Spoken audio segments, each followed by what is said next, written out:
55:7. அவர் நம்முடைய தேவன், நாம் அவர் மேய்ச்சலின் ஜனங்களும் அவர்களுக்குள்ளான ஆடுகளும் ஆமே. எப்படியா? அவர் நம்முடைய தேவன், நாம் அவர் மேய்ச்சலின் ஜனங்களும் அவர் கைக்குள்ளான ஆடுகளும் ஆமே. நாம் எல்லாரும் ஆடுகள் என்று சொன்னால் நம்முடைய தேவன் மேய்ப்பர். ஹalleluya. அப்படி என்றால் நம்மை உருவாக்குகிறவர். ஹalleluya. ஸ்தோத்திரம். அதே சங்கீதம் 80:1 வாசிக்கிறோம். சங்கீதம் 80:1 இஸ்ரவேலின் மேய்ப்பரே. நம்முடைய தேவன் யார்? இஸ்ரவேலின் மேய்ப்பர். யோசேப்பை ஆட்டுமந்தையை போல் நடத்துகிறவரே. யோசேப்பை ஆட்டு மந்தையை போல நடத்துகிறவரே. கேருபீனின் மத்தியில் வாசம் பண்ணுகிறவரே பிரகாசியம். ஆமென். அவர் மேய்ப்பர், நம்ம நடத்துகிறவர், கேருபீன் மத்தியிலே வாசம் பண்ணுகிறவர் பிரகாசியம். ஆமென். பாத்தீங்களா? அவர் கேருபீன்கள் மத்தியிலே வாசம், அதாவது பிரகாசமா இருக்கிறவர், இந்த பாவியான ஜனங்களை நடத்துகிறவர், நம்மை அவர் மேய்த்துக் கொண்டு இருக்கிறார். ஹalleluya. அப்போ தேவனாகிய கர்த்தர் நம்முடைய மேய்ப்பர். ஹalleluya. ஏசாயா 40:9 வாசிக்கிறோம். ஏசாயா 40:11 வாசிக்க. மேய்ப்பனை போல தமது மந்தையை மேய்ப்பார். யார்? நம்முடைய தேவனாகிய கர்த்தர். ஆட்டுக்குட்டிகளை தமது புயத்தினால் சேர்த்து, ஆமென், தமது மடியிலே சுமந்து கரவாடுகளை மெதுவாய் நடத்துவார். மேய்ப்பனை போல நம்மை நடத்துகிற மேய்க்கிறதான தேவன் ஆட்டுக்குட்டிகளை, இதுதான் நம்முடைய வாழ்க்கையில நடந்து கொண்டிருக்கிறது. ஆட்டுக்குட்டிகளை தமது புயத்தில் சேர்த்து தமது மடியிலே சுமந்து கரவல் ஆடுகளை மெதுவாய் நடத்துவார். இதான் நம்மை நடத்தி கொண்டிருக்கிறார். வெளிவின வரும்போது கர்த்தர் நம்மை சேர்த்துக் கொள்ளுகிறார். ஹalleluya. நம்ம நடக்க முடியல ஏசப்பான்னு சொல்லும் போது அவர் சுமந்து கொள்ளுகிறார். கரவல் ஆடுகள், அதாவது வெள்ளை நச்சு போயிருக்கிற ஆடுகளை அவர் சுமந்து போகிறாராம். அப்போ நம்முடைய தேவன் இது எல்லாம் வாசிக்கும் போது என்ன தெரியுது? அவர் நம்முடைய மேய்ப்பர். ஹalleluya. ஹalleluya. யோவான் 10:16 வாசிக்கிறோம். அவரே நம்முடைய நல்ல மேய்ப்பர். நல்ல மேய்ப்பன் என்ன செய்றார்? ஆடுகளுக்கு தன் ஜீவனை கொடுக்கிறார். ஹalleluya என்று சொல்லி யோவான் 10:16 வாசிக்கிறோம். திருடன் திருடவும் கொல்லவும் அழித்து வருகிறான் என்று வேதத்துக்கு வரான். நானும் அவைகளுக்கு ஜீவன் உண்டாகும், அந்த ஜீவன் பரிபூர்ணப்படவும் வந்தேன் என்று சொல்லி வசனத்துல வாசிக்கிறோம். அப்போ நம்முடைய தேவனாகிய கர்த்தர் மேய்ப்பர். அப்போ நாம் கர்த்தருடைய வீட்டில நீடித்த நாட்கள நிலைத்திருக்கணும்னா முதலாவது கர்த்தர் நம்முடைய மேய்ப்பனா இருக்க வேண்டும். ஹalleluya. மேய்ப்பன் என்ன செய்கிறார்? தன் ஆடுகளுக்கு ஜீவனை கொடுக்கிறார். ஆமென். அவர்களை பாதுகாக்கிறார், மெதுவாய் நடத்துகிறார், அவர்களை மேய்க்கிறார். அதுக்கு என்ன வாஸ்தவம்? சங்கீதத்துல என்ன வாஸ்தவம்? அதாவது ஏசாயா 40 என்ன வாஸ்தவம்? கரவல் ஆடுகளை சுமந்து கொள்கிறார், மடியிலே சேர்த்துக் கொள்கிறார். என்னெல்லாம் காரியம்லாம் ஒரு மேய்ப்பன் மட்டும் தான் இந்த வேலை எல்லாம் செய்ய முடியும். மேய்ப்பனுக்கு தான் தன் ஆடுகளை குறித்ததான ஒரு கவலை. ஹalleluya. அப்போ அந்த மேய்ப்பன் முதலாவது கர்த்தர் நம்முடைய மேய்ப்பரா இருக்க வேண்டும். அப்போ மேய்ப்பனா இருந்தால் 1 பகுதியில் என்ன வாசிக்கிறோம்? நான் தாட்சி அடைவேன். ஹalleluya. ஒரு கர்த்தருக்குள்ள, ஒரு மேய்ப்பனுக்குள்ளாக, ஒரு மந்தைக்குள்ள இருந்தா அவருக்கு குறைவே வராது, அவருக்கு தாட்சியே வராது, அவருக்கு எந்த தேவையும் வராது. ஏன்னா நம்முடைய தேவைகளை சந்திக்கிறவர் அவர். ஹalleluya. ஹalleluya. வசனத்துல வாசிக்கிறோம், நீங்கள் ஒன்றை குறித்து கவலைப்படாமல் உங்கள் எல்லா விண்ணப்பங்களை ஸ்தோத்திரத்தோடு கூட ஜெபத்தினாலும் வேண்டுதலினாலும் தேவனுக்கு தெரியப்படுத்துங்கள் என்று சொல்லி பிலிப்பியர் 4 வாசிக்கிறோம். அருமையான கர்த்தருடைய பிள்ளைகளே, அப்ப நாம் மந்தைக்குள்ள இருந்தால், கர்த்தர் நம்முடைய மேய்ப்பரா இருந்தால், நிச்சயம் கர்த்தர் நம் தேவைகளை சந்திப்பார். ஹalleluya. ஹalleluya. நமக்கு குறைவே வராது. யோபு 38:41 என்ன வாசிக்கிறோம்? காக்கை குஞ்சுகள் எல்லாம் அவரை நோக்கி கூப்பிடுகிறாராம். ஆமென். கர்த்தர் அவர்களுக்கு ஆகாரம் கொடுக்கிறார். கர்த்தர் யோபுக்கு கேட்கிறார், நீ இவங்களுக்கு ஆகாரம் கொடுக்கிறாய்? நான் அல்லவா ஆகாரத்தை கொடுக்கிறேன். அவைகள் என்ன நோக்கி கூப்பிடுகிறது. அப்போ ஒரு கர்த்தருடைய பிள்ளை காக்கை குஞ்சுக்கு கொடுக்கிறவர் நமக்கு கொடுக்காது. சிங்க குட்டிகள் தாட்சி அடைந்து பட்டினியா இருக்கும். கர்த்தரை தேடுகிறவர்களுக்கோ ஒரு நன்மை குறைபடாது. அப்போ குறைபடாமல் காக்கிற தேவன் தான் நம்முடைய தேவன். அப்போ நம்ம எங்க இருக்கணும்? மந்தையில இருக்கணும். ஹalleluya. 2ஆம் வசனத்தை வாசிங்க. சங்கீதம் அவரை 23:2. புல்லுள்ள இடங்களில் மேய்த்து அமர்ந்த தண்ணீர்கள் அண்டையில் என்னை கொண்டு போய் விடுகிறார். ஆமென். ஹalleluya. 2ஆம் வசனத்துல சங்கீதம் 23:2ல என்ன வாசிக்கிறோம்? இரண்டாவது, அதாவது முதலாவது மேய்ப்பரா இருக்க வேண்டும். இரண்டாவது, அந்த மேய்ப்பன் என்ன செய்கிறார் என்றால் புல் இருக்கிற இடத்துல புல்லுள்ள இடம், அவர் என்னை புல்லுள்ள இடங்களில் மேய்த்து அமர்ந்த தண்ணீர்கள் அண்டையில் என்னை கொண்டு போய் விடுகிறார். எங்க நல்ல பசும் புல் இருக்கிறதோ அந்த மேய்ப்பன் என்ன செய்வார்? நம்மை மேய்த்து கொள்ளுவார், மேய்க்கும்படி செய்வார். அதாவது புல்லுள்ள இடங்களில், நல்ல சத்தியம் கிடைக்கிற இடத்துல, நல்ல ஆலோசனை கிடைக்கிற இடத்துல, தேவ சமூகத்துல கர்த்தர் நம்மை நடத்துகிறார். ஹalleluya. அவர் கொண்டு வந்து வைத்திருக்கிறார், மேய்ச்சல் அடையும்படி செய்கிறார். ஆனா கீழே என்ன வாசிக்கிறோம்? அமர்ந்த தண்ணீர்கள் அண்டையில் என்னை கொண்டு போய் விடுகிறார். இங்க பாத்தீங்கன்னா மேய்க்கிறாருன்னு வாசிக்கிறோம், மேய்ச்சல கொடுக்கிறாரு. இங்க தண்ணீர் கிட்ட வந்த உடனே தண்ணீர் அண்டையில் கொண்டு போய் விடுகிறார். பாருங்க வசனம் எவ்வளவு அழகா, எவ்வளவு ஆவியானவர் எழுதுறதுனால அது எவ்வளவு அழகா எழுதியிருக்காரு பாருங்க. அங்க போயிட்டு தண்ணீர் அண்டையில குடின்னு கூட சொல்லல, விட்டுறாரு. ஆமென். தண்ணீர் கிட்ட கொண்டு போய் விட்டுறாரு. தண்ணி எதை குறிக்கிறது? பரிசுத்த ஆவியை குறிக்கிறது. ஆண்டவர் சபையில கொண்டாந்து பரிசுத்த ஆவியானவர் கிட்ட விட்டுறாரு. குடிக்க வேண்டியது என்னுடைய பொறுப்பு, உங்களுடைய பொறுப்பு. எவ்வளவு வேணுமோ அதை என்ன செய்யணும்? நம்ம குடிக்கணும். பரிசுத்த ஆவியானுடைய கிருபையை நாம் பெற்றுக்கொள்ளணும். வாஞ்சியோடு நம்ம தேவ சமூகத்திலிருந்து பருகிக் கொள்ள வேண்டும். அங்க யாரும் போயிட்டு நீ குடிக்கணும் ஒன்னும் சொல்லவே இல்லை. தண்ணீர் கிட்ட கொண்டாந்து விட்டாரு, ஆவியானுடைய சமூகத்துல கொண்டாந்து விட்டுறாரு. உனக்கு வசனத்தை போதிக்கிறாரு, வசனத்தை கொடுக்கிறாரு. அதாவது ஒவ்வொரு நாளும் தேவ சமூகத்துல உட்கார்வதில் கர்த்தர் வசனத்தின் மூலமா நம்மோடு இடைப்படுகிறார், பேசுகிறார், பாடல் மூலமாய் பேசுகிறார். இந்த வசனங்கள் எல்லாம் கேட்டு கேட்டு நாம் என்ன செய்ய வேண்டும்?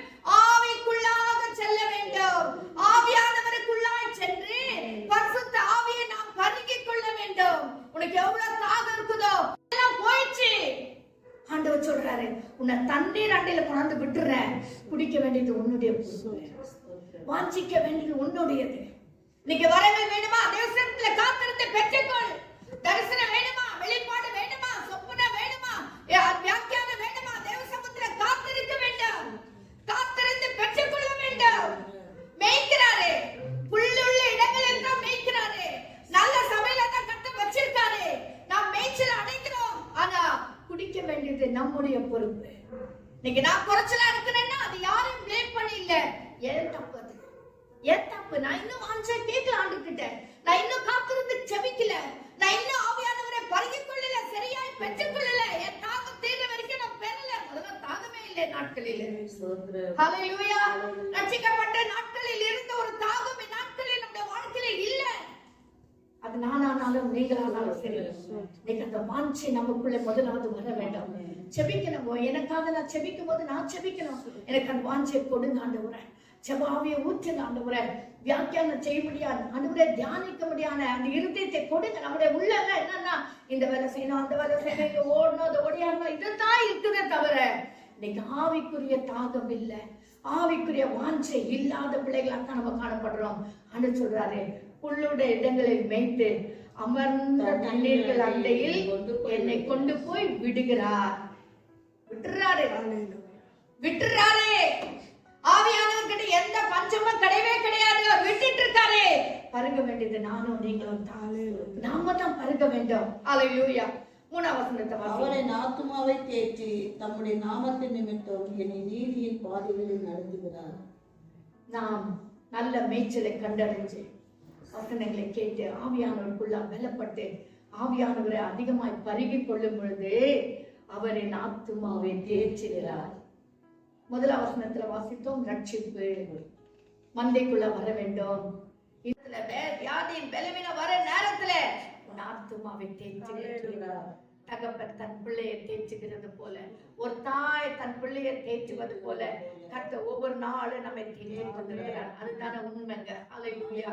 அதுதான் கர்த்தர் நம்மை செய்து கொண்டு வருகிறார். ஹalleluya. தேற்றி தம்முடைய நாமத்தின் நிமித்தம் என்னை நீதியின் பாதைகளில் நடத்துகிறார். ஹalleluya. அவர் தம்முடைய, அதாவது ஸ்தோத்திரம், நம்மை தேற்றி நீதியின் பாதை ஒவ்வொரு நாளும் வழி இதுவே, இதிலே நடுவுங்கள். சங்கீதம் 34 வாசிக்கிறோம், கர்த்தர் உண்மையில் கண்ணை வைத்து உனக்கு ஆலோசனை சொல்லுவார். நமக்கு ஆலோசனை பாரு, இது டெய்லி நடக்கிற வேலைங்க. ரட்சிப்புல வந்துட்டோம், கர்த்தருடைய சபையில வந்துட்டோம், ஆவியானவரை பருகி கொண்டு வந்தா கர்த்தர் நம்மை தேற்றுகிறார், கர்த்தர் நம்மை நடத்துகிறார். அதாவது ஸ்தோத்திரம் எப்படின்னா, நீதியின் பாதையில் கர்த்தர் நம்மை நடத்துகிறார். ஒரு நாள் கர்த்தர் நம்ம அநியாயமான வழியில கர்த்தர் நடத்தவே மாட்டார். ஒவ்வொரு நாளும் கர்த்தர் நம்மை நீதியின் பாதையில நடத்துகிறார். இருளின் பள்ளத்தாக்கிலே நடந்தாலும் பொல்லாப்புக்கு பயப்படேன், தேவரீர் என்னோடு கூட இருக்கிறீர்கள், எப்போதும் உங்கள் தடியும் என்னை தேற்றும். இப்படி கர்த்தர் நம்மை நடத்தி கொண்டு வரும்போதே, ஒருவேளை பாருங்க அந்த வசனம் எல்லாம் பாருங்க, என்ன அழகா சொல்லிருக்கு. நான் மரண இருளின் பள்ளத்தாக்கிலே நடந்தாலும், ஒருவேளை நான் நடந்தால், ஆமென், புரியுதுங்களா? ஒருவேளை சூழ்நிலை மரண பாதையில போக வேண்டிய நிலைமை வந்தாலும் சரி, ஆமென், ஒருவேளை நான் இக்கட்டான சூழ்நிலை போக வேண்டிய நிலைமை வந்தாலும் சரி, ஒருவேளை நான் அதாவது வியாதியின் படுக்கையில இருக்க வேண்டிய சூழ்நிலை வந்தாலும் சரி, ஒருவேளை சத்துருடைய கிரியைகள் எனக்கு விரோதமா எழுப்பினாலும் சரி, ஆமென், மரண இருளின் பாதையில நடந்தாலும் பொல்லாப்புக்கு பயப்படேன். ஏன்னா தேவரீர் என்னோடு கூட இருக்கிறீர், ஏன்னா நான் மந்தையில இருக்கிறேன், ஏன்னா என்னை கர்த்தர் நீதியின் பாதையில நடத்தி கொண்டு இருக்கிறார், ஏன்னா கர்த்தர் என்னை புல்லுள்ள இடங்களில் வைத்துக் கொண்டு இருக்கிறார், என்னை அமர்ந்த தண்ணீர் உள்ள பரிசுத்த ஆவியானவரிடத்தில் கர்த்தர் நடத்தி கொண்டு விட்டு இருக்கிறார். ஹல்லேலூயா. ஆனபடி நான் என்ன செய்ய மாட்டேன், பொல்லாப்புக்கு பயப்பட மாட்டேன். ஹல்லேலூயா. வசனம் சொல்லுகிறது, உனக்கு விரோதமா எழும்புகிற எந்த ஆயுதமும் வாய்க்காமல் போகும். ஹல்லேலூயா. உலகத்தில் இருக்கிறவனில உனக்குள்ள இருக்கிறவர் பெரியவர். உலகத்துல பிரச்சனை, பாடு, வியாதி, கஷ்டம், விரோதம் எல்லாம் வரத்தான் செய்யும். அதுக்கு மேலாக அதை விட பெரியவர், அதை விட வெற்றி சிறந்தவர், அதை விட மேன்மையானவர் நம் ஒவ்வொருக்குள்ளவும் வாசமாயிருக்கிறார். ஹல்லேலூயா. நமக்குள்ள அவர் ஜீவிக்கிறவராய் இருக்கிறார். ஆனபடினால் கர்த்தருடைய பிள்ளைய தாவீது சொல்றாரு, நான் மந்தையில வந்துட்டேன், கர்த்தரின் மேய்ப்பராக நான் மாற்றிக்கொண்டேன், நான் அவருடைய ஆடா இருக்கிறேன், எனக்கு பொல்லாப்பு நேரிடாது. நான் மரண இருளின் பள்ளத்தாக்கில நடந்தாலும் பொல்லாப்புக்கு பயப்பட மாட்டேன். ஒரு அனுபவத்துல இருந்து சொல்றாரு. ஒரு முறை ஒரு கரடி வந்துச்சு, ஒரு முறை ஒரு சிங்கம் வந்துச்சு. நான் என்ன பண்ணேன், ஒரு ஆட்டை கிழிக்கிற வண்ணமாய் கிழித்து போட்டேன். எங்க இருந்து வந்துச்சு அந்த மேலே? என் ஆண்டவராகிய கர்த்தருடைய சமூகத்துல இருந்து வந்த மேலே. ஹல்லேலூயா. இன்னைக்கு நமக்கு விரோதமா எழும்புகிற எந்த ஆயுதம் வந்தாலும், இன்னைக்கு நாம் அதுக்கு விரோதமா எழும்பி நின்று அது ஒன்றுமில்லாமல் ஆகும்படி கர்த்தர் கிருபை தருவார் நமக்கு. நாம் அதற்கு எதிர்த்து நிற்கும்போது அது ஒன்றுமில்லாமல் சாம்பலாய் மாறிவிடும். பிள்ளைகளே, நம்முடைய தேவன் அவ்வளவு பெரிய வாழ்க்கையில ரட்சிக்கப்பட்ட நாள் முதற்கொண்டு இந்நாள் வரைக்கும் நடத்தினவர். இன்னையும் இனியும் அவர் அற்புதமாய் நடத்துவார். அழைத்தவர் உண்மை உள்ளவர், அழைத்தவர் உண்மை உள்ளவர். நம்மளுடைய கண்கள் நோக்கமாகவே இருந்து கொண்டிருக்கிறது. கர்த்தருடைய கண்கள் நீதிமான்கள் மேல் நோக்கமா இருக்கிறது என்று சங்கீதத்துல வாசிக்கிறோம். நம் நீதிமானா நீதியின் பாதையில கர்த்தர் நம்ம நடத்தி கொண்டிருக்கிறார். அந்த பாதையில நம்ம போகும்போது அவருடைய கண்கள் நம்ம மேல் நோக்கமா இருக்கிறது. ஹல்லேலூயா, ஹல்லேலூயா. போன வாரம் நான் சாட்சி சொன்னேன் இல்லைங்களா? ஹல்லேலூயா. அவ்வளோ பெரிய சிம்னி அல்ல, இவ்வளோ அகல இருக்கு, அகல இவ்வளவு இருக்கு, லென்த் இவ்வளவு பெருசு இருக்கு. வீட்டுல நாங்களும் இல்ல, பெற்றோராக நாங்கள் இல்ல. நாங்க ஒரு என்கேஜ்மெண்ட் விஷயமா வெளியே போயிருந்தோம். போன ஞாயிற்றுக்கிழமை சாயங்காலம், போன ஞாயிற்றுக்கிழமை அதுக்கு முந்தின ஞாயிற்றுக்கிழமை சாயங்காலம் என் பிள்ளை ஒண்டியா ஸ்டவ் கிட்ட வேலை செய்துட்டு இருக்கும் போது ஹாட் சாக்லேட் மெல்ட் பண்ணிட்டு இருக்கிற வேலையில திடீர்னு அது வந்து விழவும், அது விழறதுக்கு முன்னாடி யாரோ ஒருத்தர் பின்னால கையை பிடிச்சு அப்படி இழுத்து இப்படி பின்னால போட்டிருக்காங்க. கர்த்தருடைய கண்கள் உண்மையில் நோக்கமாகவே இருக்கு. கர்த்தருடைய கண்கள் உண்மையில் நோக்கமாகவே இருக்கு. ஒரு கீரல் வரல. சாக்லேட் எல்லாம் எழுப்பி இப்பதான் நாங்க பாக்குறோம், அந்த ஸ்லாப், அந்த வால், எல்லா சாக்லேட் செதறி இருக்கு. அப்படியே அவ போட்டிருந்த கம்மல் ஜிம்கில் எல்லாம் சாக்லேட்.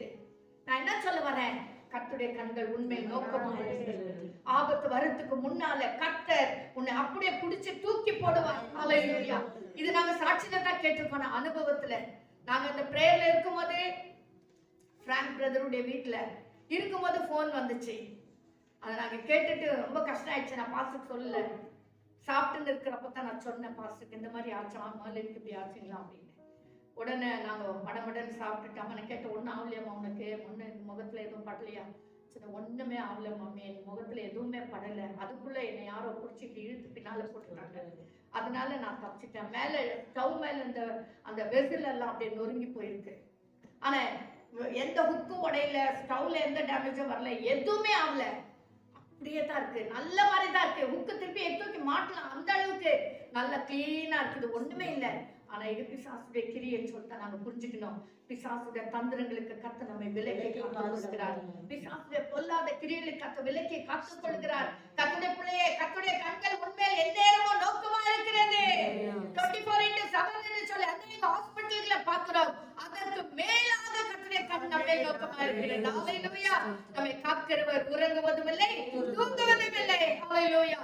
அவ்வளவு அற்புதமாய் கர்த்தர் நம்மை காத்து வருகிறார். 30ஆம் தேதி நான் உங்களுக்கு முன்ன கூட சொன்னேன், நான் மார்க்கெட்ல இருக்கும்போது நான் விழுந்த கீழே தடுக்கல, ஒண்ணும் இல்லை. ஆனா எனக்கு முகத்தை இது அப்படியே விழுந்தது. என்னுடைய முடி முட்டி கீழே விழுந்தது. நிறைய நேரத்துல முட்டியை கீழே விழுந்தோட பிராக்சர் ஆகுது, அடிப்படுது. அதாவது போன் முட்டியில இருக்கிற அந்த லிகமெண்ட் டேர் ஆகுது, என்னென்னவோ நடக்குது, பல்லு உடையுது. இது நல்லா விழுந்து எனக்குள்ள உள்ள வந்து ஒரு சின்ன ஒரு சதட்டு பேந்துட்டு இருந்துச்சு எனக்கு வாய்க்குள்ள. கர்த்தருடைய பிள்ளையே, எனக்கு எதுவுமே ஆகல, எனக்கு எதுவுமே ஆகல. கர்த்தருடைய பிள்ளை, நான் நினைச்சேன் பிரெயின் கண்டிப்பா எஃபெக்ட் ஆயிருக்கும். நான் இன்னைக்கு அதாவது அப்படியே ஏஞ்சி நான் செக் பண்ணேன், மயக்கம் வருதா, ஒருவேளை வாமிட் வருதா, அப்படியெல்லாம் வந்துச்சுன்னா பிரெயின்ல எஃபெக்ட் ஆயிருக்குன்னு அர்த்தம். ஸோ அதனால எல்லாம் செக் பண்ணேன், எதுவுமே இல்லை. இந்நாள் வரைக்கும் 30ஆம் தேதி நடந்தது, இன்னைக்கு வரைக்கும் கர்த்தர் அற்புதமாய் வச்சிருக்கிறார். இன்னைக்கு நான் எல்லா வேலைகளும் செய்யறேன். அன்னைக்கு வந்த நாள்ல இருந்தே நான் எல்லா வேலையும் செய்துட்டு தான் இருக்கேன். எனக்கு எந்த வலியும் இல்லை, எந்த காரியமும் இல்லை. கர்த்தருடைய பிள்ளைகளை கர்த்தர் அற்புதமாய் பாதுகாக்கிறார். கர்த்தருடைய பிள்ளைகளை கர்த்தருடைய கண்கள் உண்மை நோக்கமாய் என்னை அதிகமாய் என்னோடு கூட பேசிக்கொண்டது, ஒரு கீறல் கூட வரல.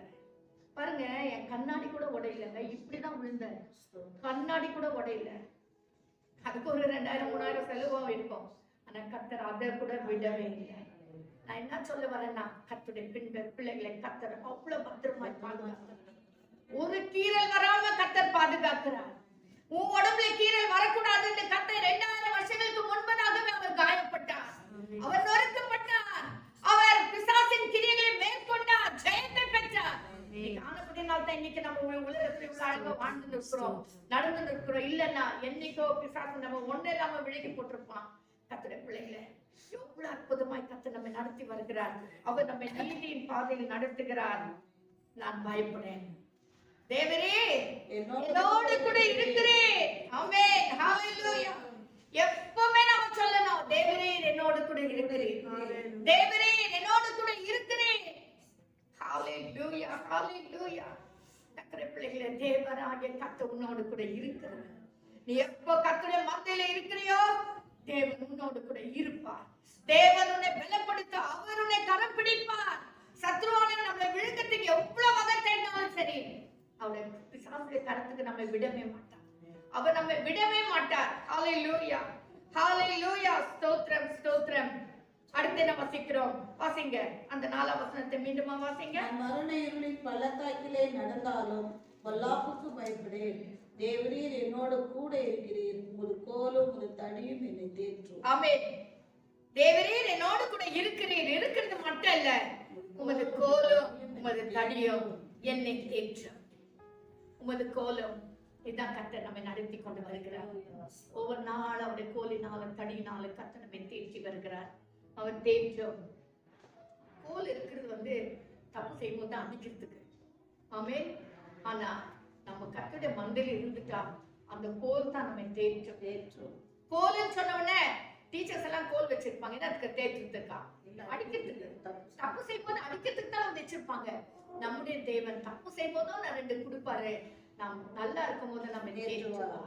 அந்த கோல் நமக்கு அது பாரமாய் மாறாது. அந்த கோல் நமக்கு ஆசீர்வாதமாய் மாறும். கர்த்தருடைய பிள்ளைகளே, கோலும் தடியும் என்னை தேற்றும். ஹல்லேலூயா. கோல் மேய்ப்பன் எதுக்கு வச்சிருப்பான்? அந்த இலைகள் எல்லாம் பிச்சு போடுறதுக்கு தான் கோல் வச்சிருப்பான். அது இப்படி ஹுக்கு மாதிரி இருக்கும். உயரமா இருக்கிற கிளைகள் எல்லாம் உடைச்சு போடுவார் மேய்ப்பன், ஏன்னா என் ஆடுகள் சாப்பிடணும்னு. கர்த்தருடைய பிள்ளையே, அந்த கோலும் தடி எதுக்கு தெரியுமா? உனக்கு வராத ஆசீர்வாதங்களை, உனக்கு எட்டாத ஆசீர்வாதங்களை ஆசீர்வாதங்களை இழுத்து உன் மந்தையிலே போடும்படியா உனக்கு விருப்பமா இருக்கிற ஆசீர்வாதங்களை கொடுப்பதற்காக அந்த கோலை கத்தை போட்டு வராத ஆசீர்வாதங்களை இழுத்து உன் குடும்பத்திலே கொடுக்கும்படியாய் உன் பிள்ளைகளுக்கு கொடுக்கும்படியாய் உன்னை ஆசீர்வதிக்கும்படியா தான் கர்த்தர் அந்த கோலம் தடிய வச்சிருக்காரு. பாவம் செய்கிறவன் அவன் அனுபவிக்குவான். ஆனா கர்த்தருடைய பிள்ளைகளுக்கு கோலம் தடி என்ன தெரியுமா?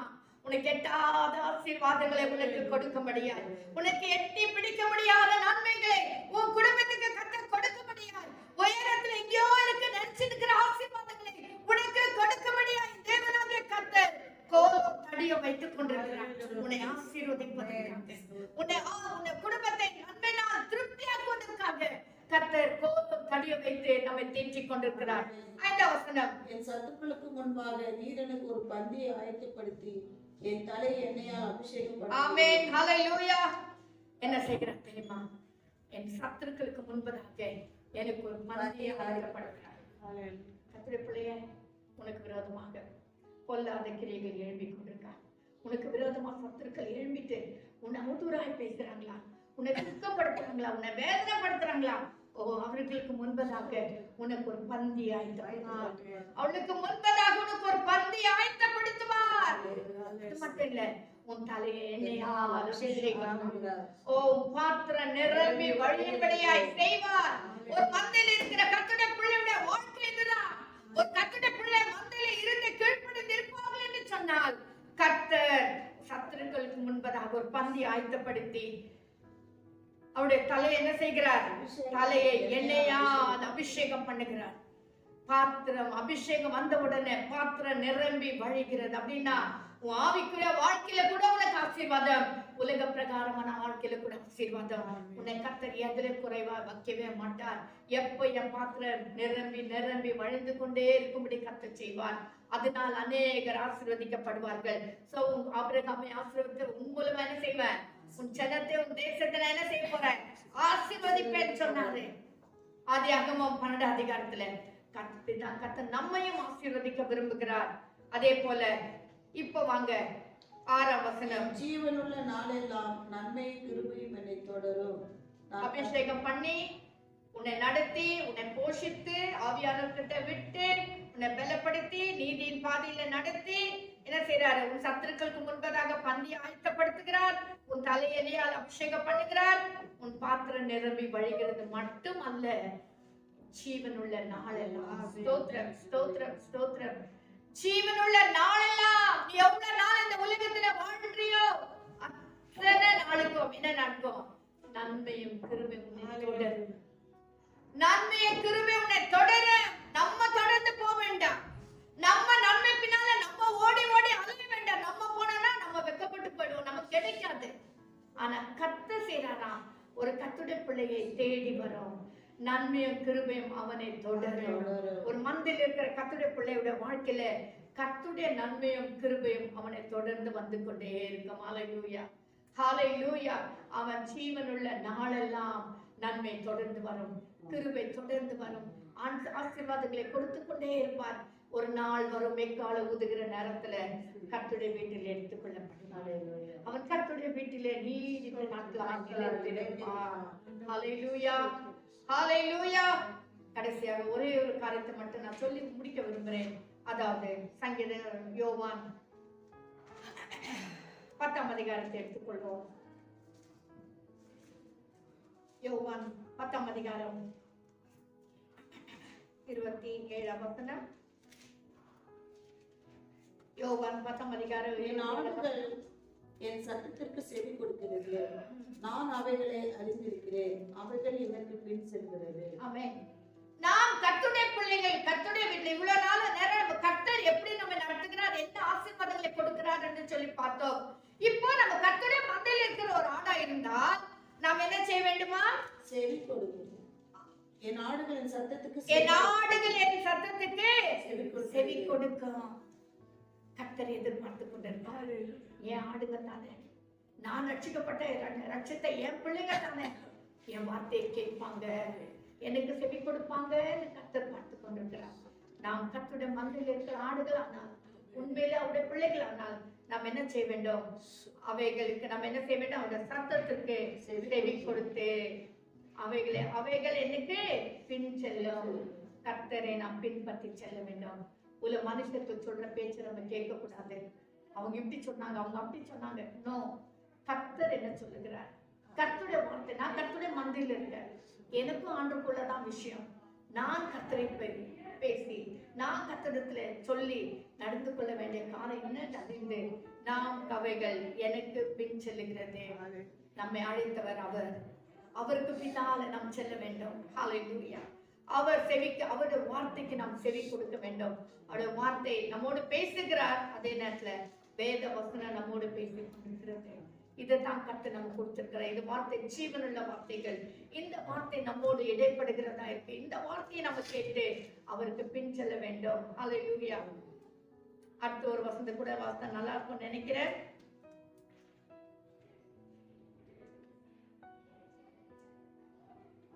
நானே வாசல், 9 வசனம். நானே வாசல், என் வழியாய் ஒருவன் உட்பிரவேசித்தால் அவன் ரட்சிக்கப்படுவான். அவன் உள்ளும் புறமும் சென்று மேய்ச்சலை கண்டடைவான். ஆமென். கர்த்தருக்குள்ள வந்தா உள்ளும் புறமும் சென்று மேய்ச்சலை கண்டடைவோம். இன்னுமாக 4 வசனத்துல வாசிக்கிறோம். அவன் தன்னுடைய ஆடுகளை வெளியே விட்ட பின்பு அவைகளுக்கு முன்பாக நடந்து போகிறான். ஆடுகள் அவன் சத்தத்தை அறிந்திருக்கிறபடியால் அவனுக்கு பின் செல்கிறது. என் பின் செல்லணும் சொல்றார். ஏன்னா நம்முடைய ஆண்டவராக சத்தத்தை நன்றாய் அறிந்திருக்கிறோம். நமக்கு நல்லா தெரியும் இது பிசாசுடைய சத்தம் எது, இது மனுஷனுடைய சத்தம் எது, இது தேவனுடைய சத்தம் எது, நம்ம நல்லா தெரியும். ஏன்னா அவருடைய சத்தத்தை நாம் கேட்டு கேட்டு கேட்டு பழகி இருக்கிறோம். ஆமென். ஹல்லேலூயா. ரொம்ப வருஷத்துக்கு முன்னால ஒரு கான்ஃபரன்ஸ்க்கு போயிருந்தோம் நானும் பாஸ்டரும். அப்போ ஒரு கேம் மாதிரி ஒண்ணு வச்சிருந்தாங்க. நான் ரொம்ப வருஷத்துக்கு நான் சொல்லியிருக்கேன் நினைக்கிறேன். கேம் மாதிரி ஒண்ணு வச்சிருந்தாங்க. அதாவது ஒய்ஃப் எல்லாம் ஒரு ரூம்ல விட்டுட்டு, ஹஸ்பண்ட் எல்லாம் ஒரு ரூம்ல விட்டுட்டு, அவங்க வந்து ஒரே வார்த்தையை தான் சொல்லுவாங்க. நான் உன்னை ரொம்ப நேசிக்கிறேன் அப்படின்ற ஒரு வார்த்தையை சொல்லுவாங்க. அந்த சத்தத்தை கேட்டு நம்ம புரிஞ்சுக்கணும், இது என்னுடைய ஹஸ்பண்டா இல்ல வேற யாரோட சத்தமா அப்படின்னு சொல்லிட்டு ஒரு கண்டுபிடிக்கணும்னு சொல்லிட்டு ஒருத்தர் ஒரு கேம் மாதிரி ஒண்ணு வச்சிருந்தாங்க. அழகெல்லாம் நான் கண்டுபிடிச்சேன் சீக்கிரமா, இல்லைன்னா வெக்கமா போயிட்டு இருப்பேன் இல்லைங்களா. நான் ஏன் சொல்றேன்னா, நம்ம எப்படி நம்ம அதை கண்டுபிடிக்கணும்னா டெய்லி அவங்க சத்தத்தை கேட்டு கேட்டு கேட்டு ஹல்லேலூயா கிளீனா கண்டுபிடிச்சலாம். இது என்னுடைய கணவருடைய சத்தம் தான் இல்லைங்களா. சிலர் கண்டுபிடிக்கல. ஏன்னா அவங்களோட கணவரோடு இருந்த அந்த டச் வந்து கம்மியா இருந்திருக்கும்னு நினைக்கிறேன். அவங்க அந்த உறவு கம்மியா இருந்திருக்கும் போல தெரியல. ஆனா நான் என்ன சொல்ல வரேன், எதுக்கு இந்த உதாரணத்தை சொல்றேன்னா, என் ஆடுகளின் சத்தத்தை செவி கொடுக்கும். ஏன்னா என் ஆடுகளின் சத்தத்தை அறிந்திருக்கிறது. நம்ம கேட்டு கேட்டு கேட்டு அந்த சத்தத்தை நல்லா அறிந்திருக்கிறபடினால் அவருக்கு நாம் சத்தத்தை கேட்டு பின் செல்வோம். நமக்கு நல்லா தெரியும் பிசாசுடைய சத்தம். கர்த்தருடைய பிள்ளைகளே, 23ஆம் அதிகாரம் சங்கீதம் 23 ரட்சிப்பிலிருந்து எடுத்துக்கொள்ளப்படுகிற வரைக்கும் கர்த்தருடைய வீட்டிலே நீடித்த நாட்களாக நிலைத்திருப்பேன். தாவீது தைரியமா சொல்லுகிறான், நிலைத்திருப்பேன். இண்டிவிஜுவலா சொல்றார், நான் நிலைச்சிருப்பேன். ஏன்னா நான் கர்த்தர் எனக்கு மேய்ப்பராக இருக்கிறார், தாட்சி அடைய மாட்டேன். அவர் என்னை மேய்த்து கொண்டிருக்கிறார், தண்ணீர் அண்டையில கொண்டு போய் விடுகிறார், எனக்கு சத்துருக்கு முன்பதாக ஒரு பந்தி ஆயத்தப்படுத்துகிறார். என் ஆத்மாவே ஆமென், என் பாத்திரம் நிரம்பி வழிகிறது. என்னையால் நான் அபிஷேகம் பண்ணப்படுகிறேன். ஒவ்வொரு நாளும் அபிஷேகம் நமக்கு தேவை. ஒவ்வொரு நாளும் என்னையினால் அபிஷேகம் பண்ணப்பட வேண்டும். பரிசுத்த ஆவியினால் நிரப்பப்பட வேண்டும். ஆவியான சமூகத்துல உட்கார்ந்து நான் புதுப்பிக்கப்பட வேண்டும். இல்ல நான் கர்த்தருடைய பிள்ளைகள் அல்லவே அல்ல. கர்த்தர் இந்த காரியங்களை நமக்கு செய்து நீடித்த நாட்களை கர்த்தருடைய வீட்டுல நிலைத்திருக்கும்படி கர்த்தர் நமக்கு இறக்க செய்வாராக. நம் கண்களை மூடி ஜெபிக்கலாம். ஹல்லேலூயா. ஸ்தோத்திரம். வீட்டுல இருந்து நீங்க வாசிங்க. கர்த்தர் உங்களுக்கு இன்னும் வேற ஒரு வியாக்கியானத்தை கூட கொடுக்கலாம். ஹல்லேலூயா. நன்றி ராஜா, நன்றி ராஜா. பரலோக பிதாவே, இந்த அருமையான நல்ல காலவளைக்கு நன்றி ராஜா. உங்க சமுத்திர ஆண்டவரே எங்களை தாழ்த்துக்கிறப்பா. சண்டே ஸ்கூல்ல இருந்து மனப்பாடமாய் படித்ததான இந்த ஒரு அதிகாரத்தை கொண்டு இந்த காலங்களில் எங்களோடு இடைப்பட்டதுக்காக நன்றி சொல்லுகிறோம். எங்களுடைய வாஞ்செல்லாம் ஆண்டவரே, எங்களுடைய தாகமெல்லாம் கர்த்தாவே, நான் கர்த்தருடைய வீட்டிலே நீடித்த நாட்களை நிலைத்திருக்க வேண்டும். அவருடைய சமூகத்துல நான் நிலைத்திருக்க வேண்டும். பரலோகத்திலே நான் தேவனோடு கூட நிலைத்திருக்க வேண்டும் என்று தான் ஆண்டவரே எங்களுடைய வாஞ்சையா. அந்த வாஞ்சை நிறைவேறணும்னா கர்த்தர் எங்களுடைய மேய்ப்பராய் இருக்கும்படி, ஆண்டவர் உம்மால் நடத்தப்படும்படி உம்மால் கத்தா சிட்சிக்கப்படும்படி, உம்மால் அபிஷேகம் பண்ணப்படும்படி, உம்முடைய சத்தத்தை கேட்கும்படி, உம்முடைய சத்தத்தை நாங்கள் அறிந்து கொள்ளும்படி ஆவியானவர் எங்கள் உள்ளத்தையும் எங்கள் செவிகளை திறந்தருளுவீராக ராஜா. திறந்தருளும் ஆண்டவரே. ஒரு நாளும் கர்த்தாவே சபையில பெற்ற நன்மைகள் ஆனாலும் சமூகத்துல பெற்ற நன்மைகள் ஆனாலும் மறந்து விடாதபடிக்கு ராஜா தேவ சமூகத்துல காத்திருக்கிற பிள்ளைகளா எங்களை மாற்றும் ஆண்டவரே. மாற்றும் ஆண்டவரே. ஸ்தோத்திரம் ஆண்டவரே. அமர்ந்த தண்ணீர்கள் அண்டையில் எங்களை கொண்டு போய் விடுகிறீர் கர்த்தாவே. பருகி கொள்ள வேண்டியது எங்களுடைய பொறுப்பையா. எவ்வளவு வாஞ்சியோடு இருக்கிறோமோ அதை கேட்டார் போல் நாங்கள் பருகி கொள்ள எங்களுக்கு கிருபை தாருமையா. சமூகத்துல எங்களை தாழ்த்துக்கிறோம் ஆண்டவரே. ஆவியானவரே நீர் பொறுப்பெடுத்து நடத்தும் ஆண்டவரே. பலப்படுத்துகிறாங்க அப்பா. அன்பின் கரத்துல எங்களை ஒப்பு கொடுக்கிறோம். நாளுக்கு நாள் நாங்கள் பலன் அடைந்து எங்கள் பக்தி விருத்தி அடையும்படி செய்யும் ஆண்டவரே. கொல்லாத உலகத்துல வாழ்ந்து கொண்டிருக்கிறோம். சுவிசேஷத்தை விடுதலையோடு அறிவிக்க முடியாத காலகட்டத்துல நாங்கள் வாழ்ந்து கொண்டிருக்கிறோம் ஆண்டவரே. சாட்சிகளாய் வாழும்படி கத்தைகளுக்கு உதவி செய்யும். முற்றிலும் அன்பின் கரத்துல எங்களை தாழ்த்து விட்டு கொடுக்கிறோம். துதிகான மகிமையை உமக்கே செலுத்துகிறோம். இயேசுவின் நாமத்தில் ஜெபிக்கிறோம் எங்கள் ஜீவனுள்ள பிதாவே. ஆமென். ஆமென். கர்த்தர் தாமே இந்த வசனத்தை நமக்கு ஆசீர்வதித்து கொடுப்பாராக. ஆமென். ஹல்லேலூயா. ஸ்தோத்திரம். ஸ்தோத்திரம். மீட்பனே உம்மை